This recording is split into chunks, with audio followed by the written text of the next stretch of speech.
tem que entender que ansiedade é uma coisa boa, né? Porque ansiedade é aquilo que você planeja fazer e antecipa no cérebro. Quer dizer, o que eu vou fazer amanhã, fazer isso, fazer aquilo. Não deixa de ser uma antecipação do que vai acontecer.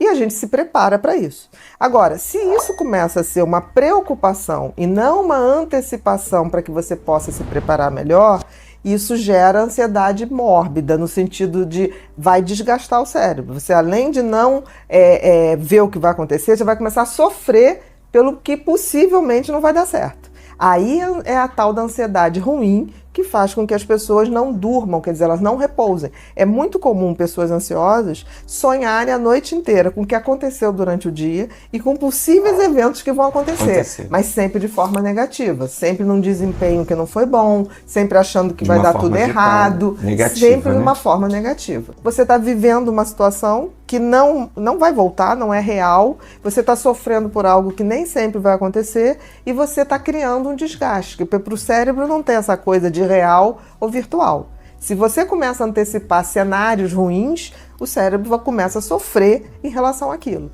E certamente ele vai liberar noradrenalina, que vai fazer com que você fique mais tenso, que seu sono fique mais superficializado e que você tenha um sono, além de fragmentado, pouco reparador. Existe a ansiedade excessiva, que as pessoas começam a pensar em 200 coisas e acabam não conseguindo pegar no sono por conta disso. Então, o que significa ansiedade excessiva? São os transtornos de ansiedade. Porque ansiedade, gente, todo mundo tem e tem que ter. Porque se a gente não tiver ansiedade, a gente não se move na vida, né? É necessário ter ansiedade. Agora, a gente não pode ter excesso, porque ela nos paralisa ou nos adoece. Quando ela nos adoece, a gente tem os transtornos de ansiedade, que são os mais comuns: transtorno de ansiedade generalizada, transtorno do pânico, que as pessoas já ouviram falar muito, o TEPT, que é o transtorno de estresse pós-traumático, quando a pessoa passa ou por uma situação de sequestro, ou por uma calamidade. Então tem um espectro da ansiedade adoecida. Quando alguém chega assim, você é ansioso, não está dizendo nada. Todo mundo tem que ter ansiedade. Só quem não tem ansiedade é psicopata, porque não sente medo. Uma pessoa que não tem ansiedade, eu fico até preocupada. Que a coisa mais humana é a ansiedade, que é um sistema de defesa da gente. Agora, a ansiedade, não existe depressão sem uma ansiedade prévia. Agora, primeira coisa, ter ansiedade é normal, tá, gente? É normalíssimo. Ansiedade e medo é a mesma coisa. Para o cérebro é a mesma coisa.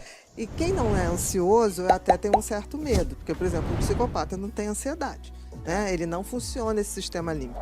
O grande problema da ansiedade não é ter, é quando ela é em excesso e começa a trazer problema. Que aí a gente diz que tem os transtornos de ansiedade. Medo e ansiedade são duas faces da mesma moeda. Por exemplo, se você não tem ansiedade ou não tem medo, você atravessa uma rua sem olhar. E provavelmente você vai ser atropelado. Então, é normal a gente ter isso. É da bioquímica, altera a bioquímica. É genético, tem um componente genético. Você herda ter uma personalidade mais ansiosa ou menos ansiosa. Então, é tudo junto, tá? Não dá para separar. Por exemplo, qual a diferença de medo, ansiedade, transtorno de ansiedade e estresse? É praticamente a mesma coisa. A diferença é que o estresse é a bioquímica disso tudo. Isso aí é a consequência bioquímica que eu posso medir.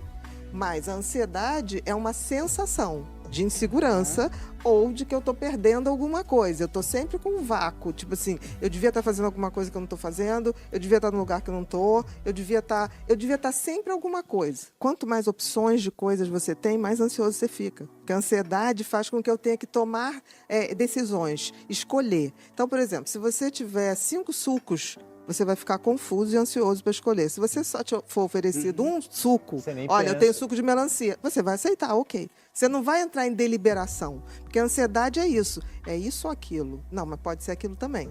Aquilo talvez. Então eu acho que o pessoal está chegando com muito mais ansiedade, principalmente as pessoas que estão vindo dessa era digital. Porque você hoje pode fazer, por exemplo, o dono do Face, o dono do Google, eles fazem bilhões de dólares muito cedo. Eu acho que a gente vai ter um problema dessa geração digital, que é o que fazer depois que eu já fiz tudo. Eu cheguei no topo do mundo. Por isso não é à toa que no mundo inteiro, onde você tem uma sociedade mais digitalizada, você hoje tem um problema que é o contrário. Os jovens que sobressaem muito, eles estão deprimindo, né? Mas a gente tem que saber muito o que a gente quer. Eu sempre digo que você tem que ter propósito de vida e saber para onde você está indo. Não necessariamente para ir a um lugar, mas o que você está esperando da tua vida, porque senão a gente não chega. A diferença é que no caso da ansiedade, esse medo é subjetivo, não é uma coisa objetiva. Por exemplo, você tem medo de um chefe. Você trabalha com uma pessoa que você acha que ele não vai com a sua cara, ou que pede coisas demais, ou é uma pessoa muito destemperada. Então você tem um receio em relação a ele.